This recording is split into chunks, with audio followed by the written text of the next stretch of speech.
रही है स्ट्रेट से कि कहानी घर जो है उसने वाकई जो अलाव के गिर्द बैठी कहानियां हैं सदियों पेशतर उसको एक नया मफहूम दिया है, एक नई तफहीम दी है, एक नया मतलब दिया है।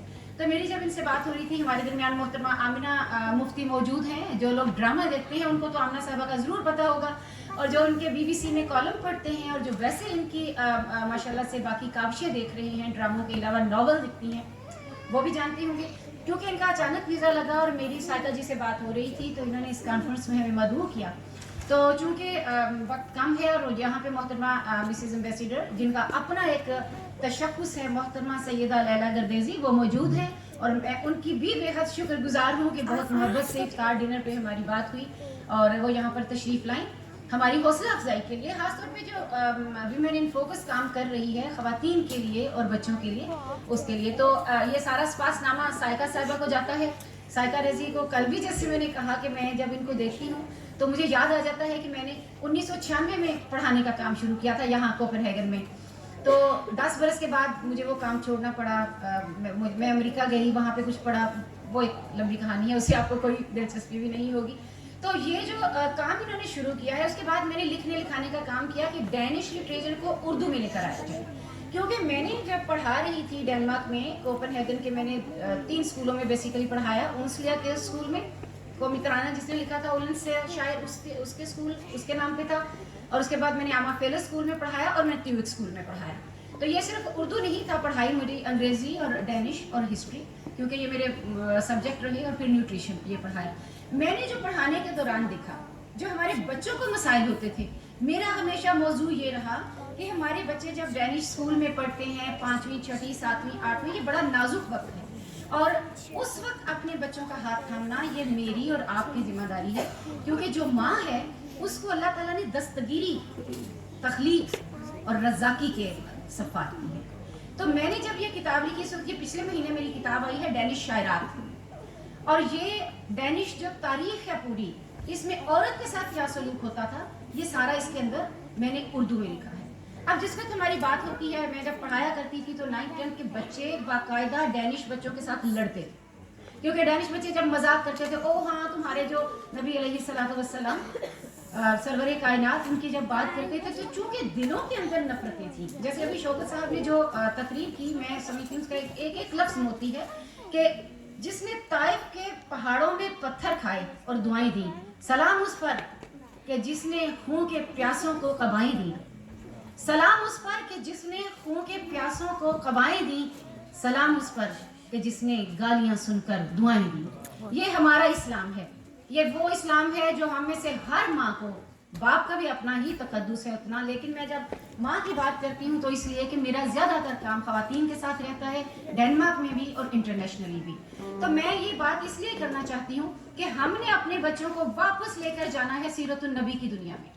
जिस वक्त हम लोग बच्चे थे, अभी यहाँ प्यारे प्यारे बच्चे पढ़ रहे थे और इतने खूबसूरत अंदाज में, खासतौर पे बच्चियों ने बहुत प्यारे अंदाज में सीरतुन नबी पे रोशनी डाली, तो मुझे बिल्कुल ये सारा अपना वक्त याद आ रहा था कि हमारे घर में हमारे अब्बा एक कुर्सी पर चादर डाल देते थे, और सबसे पहली जो चीज़ मुझे सिखाई गई बहुत बचपन से लेके, वो बीबी ज़ैनब की शख्सियत पे बोलना सिखाया। अब यहाँ पे ज़रूर बहुत सारे लोग होंगे या बच्चियाँ होंगी जिनका नाम ज़ैनब है, या ख़ानदान में होगा जिसको आप जानती होंगी, लेकिन मैं जो चाहती हूँ बात कि अपने स्कूलों में जाते हुए बच्चों को बीबी ज़ैनब उनका एक आइडियल बना दीजिए। जब आप बीबी ज़ैनब को उनका आइडियल बना देंगे तो आप यकीन कीजिए कि वो डैनिश हो, वो स्कैंडिनेवियन हो, वो यूरोपियन हो, वो कैनेडियन या मगरबी दुनिया का कोई भी अदब हो, आपका बच्चा वो रोशनी बन के निकलेगा जिसके पीछे हर तरीके जो है वो दम तोड़ देती है। तो मैंने जो टॉपिक दिया वो ज़्यादातर स्कूलों में ये होता है कि बीबी आयशा सिद्दीक़ा रज़ी अल्लाह ताला अन्हा की बात की जाती है, जो कि अबू बकर सिद्दीक़ की लख्त जिगर थी और आप नबी अलैहिस्सलातु वस्सलाम की मनकूहा और उनकी ज़ौजा मोहतरमा थी।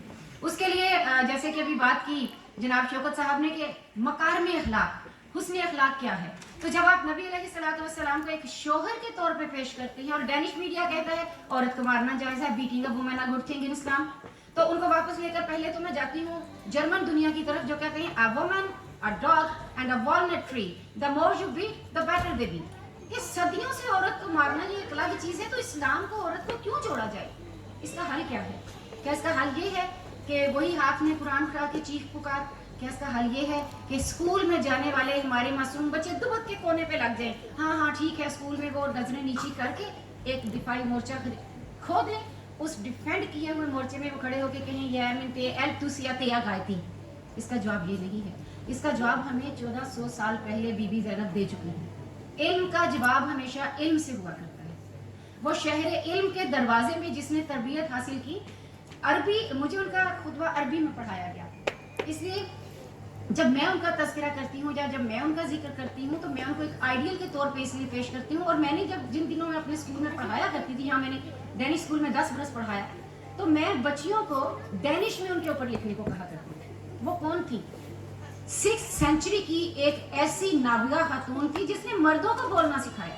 تو جب ہمارے بچوں کو ڈینش اسکول میں وہ بات بتاتے ہیں کہ ہاں تمہاری بیویوں کو تو کہا جاتا ہے حلقے، ایسے کبھی نہیں ہوا، یا یہ ہے کہ تمہاری مرد کو جو ہے وہ اجازت ہے کہ وہ بیوی کو مارے، تو سیرت النبی سے ڈھونڈ کے لائیے، آپ صلی اللہ علیہ وسلم کو بطور شوہر دیکھیے اور مجھے بتائیے کہ کتنی دفعہ ایسی سنن ہیں، ایسی سنتیں ہیں، ایسی احادیث میں ہیں جس میں بتایا گیا ہو کہ نبی علیہ الصلوۃ والسلام نے اپنی کسی زوجہ مبارکہ پہ انگلی اٹھائی ہو.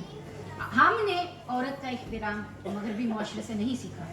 ہم نے عورت کا احترام کم از کم، میں نے 4 سال کی عمر میں ان چاند راتوں میں عورت کا احترام سیکھا ہے جب ہمارے والد صاحب ہمیں بتاتے تھے کہ نبی صلی اللہ علیہ وسلم کے پاس جب ان کی بیٹی فاطمہ بی بی آتی تھی تو وہ اٹھ کے چادر بچھاتے تھے. پھر میرے والد باقاعدہ اٹھ کے کھڑے ہوتے تھے اور چادر بچھا کے دکھاتے تھے کہ یہ ہے اسلام، یہ ہے اسلام کے بتائے ہوئے اصول، یہ ہے اسلام کی عزت. یہی چیز جب تک ہم اپنے بچوں کو نہیں بتائیں گے، ہم جب تک انہیں نہیں یہ بتائیں گے کہ پیارے بچوں، اسلام جو ہے وہ محبت کا اور احترام کا دین ہے، اور وہ اسلام، وہ دین جس میں ایک نبی کو جب نبوت کے درجے پہ فائز کیا جاتا ہے، ظہور اسلام ہوتا ہے. وہ اسلام اس وقت نہیں ہوا، اس سے پہلے ابراہیم علیہ السلام کے زمانے سے اسلام تھا.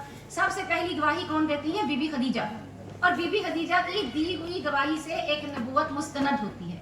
تو جب تک ہم عورتیں، ہم مائیں اور بیٹیاں جو ہم اپنی بھی ایک شخصیت رکھتی ہیں، ابھی آمنہ مفتی آئیں گی تو اس بات کو فردر بڑھائیں گی، میں اس کو مختصر کرتی ہوں تاکہ آمنہ صاحبہ اور محترمہ ہماری لیلا گردیزی صاحبہ بات کریں گی.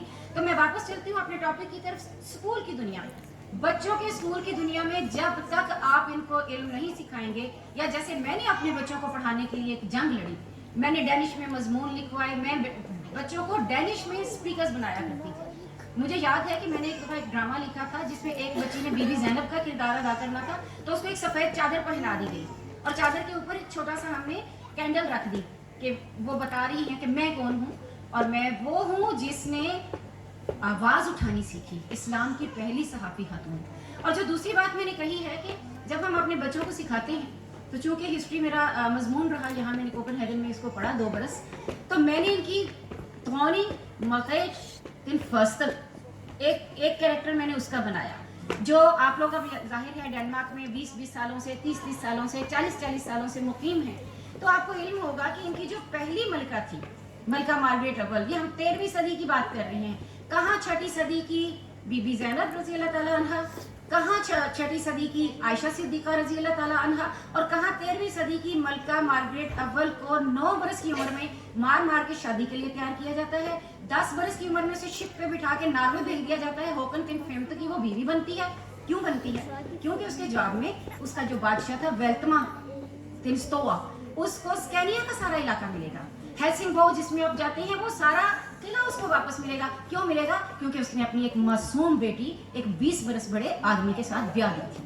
1363 کی میں آپ کے ساتھ بات کر رہی ہوں. 1363 اپریل کی ایک تاریخ تھی جس میں ایک چھوٹی سی بچی کو شادی کرنے کے لیے بھیج دیا گیا تھا. تو میں جب بچوں کو اپنے اسکول میں یہ بات پڑھاتی ہوں، ڈینش بچوں کو پڑھاتی تھی، ابھی بھی میرا جب میں فری ویلیٹ کام کرتی ہوں تو میں بچوں کو یہی بتاتی ہوں کہ جھگڑا نہیں، لڑائی نہیں، گالی گلوچ نہیں، دلیل کے جواب میں دلیل لائیے، علم کے جواب میں علم لائیے. میں اس میں سے چند صفحے پڑھ کے ٹائٹل، چند صفحوں کی تو وقت ہی نہیں ہے، کہ ڈینش معاشرے میں بیوہ کی زندگی کیا تھی. یہ صفحہ نمبر 102 کے اوپر میں نے لکھا ہے ڈینش مارگریٹ اول. اور اس کے ساتھ ایک یہاں پہ ڈینمارک میں 1572 فمٹن چھو ہیلفیاس 1572 اس میں ایک آئین بنا تھا، ایک قانون بنا تھا جس کا نام تھا پون ام ایکتسکیب. اور اس کے مطابق کوئی بھی ڈینش عورت جو ہے وہ سب سے پہلے کنگ، اس کے بعد چرچ، اس کے بعد اس کی جو شہر، اس کے بعد اس کا جو والد کے بعد اس کا حامد ہے، खामद के जाने के बाद वो अपने बेटे की प्रॉपर्टी है, वो प्रॉपर्टी नहीं खरीद सकती, वो बिजनेस नहीं कर सकती। ये हम डेनमार्क की बात कर रहे हैं। हमारे बच्चों के लिए ये इल्म हासिल करना, ये जानना बेहद ज़रूरी है कि इल्म के जवाब में इल्म लाइए, हवाले के जवाब में हवाला दीजिए। इसके बाद यहाँ पे एक कानून था, हक़ बरादर के नाम से मैंने तर्जुमा किया है, जिसे कहते हैं पॉस लॉ ऑटनिंग के बाद एटल मुनासिक 1856 1856। और इस तरह चर्च का आइन, इसी तरह स्कोन का कानून, इसी तरह डैनिश कोड, ये 5-6 आइन मैंने बाकायदा बताकर ये कहा है। एक तरफ आप कुरान के आइन ले आइए जिसमें बाकायदा ये कहा जाता है कि अरब जो बेटियों को कत्ल करते थे उनसे आखिरत वाले दिन पूछा जाएगा, उस बेटी को पूछा जाएगा कि तुझे किस जुर्म में कत्ल किया गया। उस जमाने में अगर जो कोड ऑफ लाइफ कुरान ने दिया है उसने ये सारी चीजें बताई हैं कि औरत जो है उसके कदमों के नीचे जन्नत है, औरत को तकलीफ ना दी जाए, वो अपने उसकी खुद मालिक है अपनी प्रॉपर्टी की। हजरत खदीजा की मिसाल हमारे सामने है, हजरत हफ्सा की मिसाल हमारे सामने है, इस्लाम की पहली शायरा हजरत हंसा की मिसाल हमारे सामने है कि आप अलैहिस्सलाम से पूछा करते थे, हाँ भाई हंसा सुनाओ आज तुमने क्या कहा। ये वही हंसा है जिनके बेटे शहीद हो जाते हैं तो वो उनके लिए शेर लिखती हैं और वो अपने आप को जन्नत की हकदार गर्दानती हैं। तो आज जो हमारे मुआशरा पीछे की तरफ जा रहा है, रिजिड हो गया है, रिजिड पसंद हो गया है। आज अगर ये कहा जाए अरे शायरी क्यों करती हो, मैं यहाँ पे खड़ी हूँ, मैं आपको बता सकती हूँ कि मैंने डैनिश मुआशरे में जब शायरी की तो मुझे क्या क्या कहा गया। लेकिन अगर बीबी हंसा शायरी कर सकती हैं, नबी अलैहिस्सलाम सरकारे दो आलम सरवरे अंबिया सुन के उनको दाद दे सकते हैं, तो ये मुआशरा कौन होता है मुझे रोकने वाला कि सदफ मिर्जा शेर नहीं कहेगी। एक तो लड़की है उस पर शेर कहती है सदफ, एक तो लड़की है उस पर शेर कहती है सदफ, जात भी ताना मेरी और शायरी अच्छी है। लेकिन इस शायरी का ताल्लुक इस्लाम के साथ नहीं है। ये जो शायरी के ताल्लुक में जो औरत को बुरा भला कहना, जो औरत को कमतर समझना, जो औरत को कमोडिटी समझना, जो उसे मलकियत समझना, उसे दबा के रखना है, ये इस्लाम का हिस्सा नहीं है। ये आज सीरतुन नबी कॉन्फ्रेंस है, साइका साहिबा का बहुत शुक्रिया कि मुझे ये मौका मिला कि मैं ये बात करूं। आपको कोई भी चीज़ ढूंढनी है, हमारे भाइयों को, मेरे बेटे यहाँ पे बैठे होंगे, बहनें हैं, बेटियाँ हैं, कोई भी चीज़ ढूंढनी है वापस चलिए नबी अलैहिस्सलाम की ज़िंदगी की तरफ। रुखसाना बैठी हैं, उनके हुक्म के मुताबिक 2 शेर सुनाती हूँ सीरतुन नबी के हवाले से और फिर इजाज़त चाहूँगी। मैंने आपका बहुत वक्त लिया लेकिन मुझे यकीन है मैंने 10 मिनट से ज़्यादा नहीं लिया। एक शेर है मेरा कि गदाई खाक तैबा की मुझे लगती है सुल्तानी, गदाई खाक तैबा की मुझे लगती है सुल्तानी, खुदा शाहिद परो बाले हुमा मांगूं तो मैं काफिर।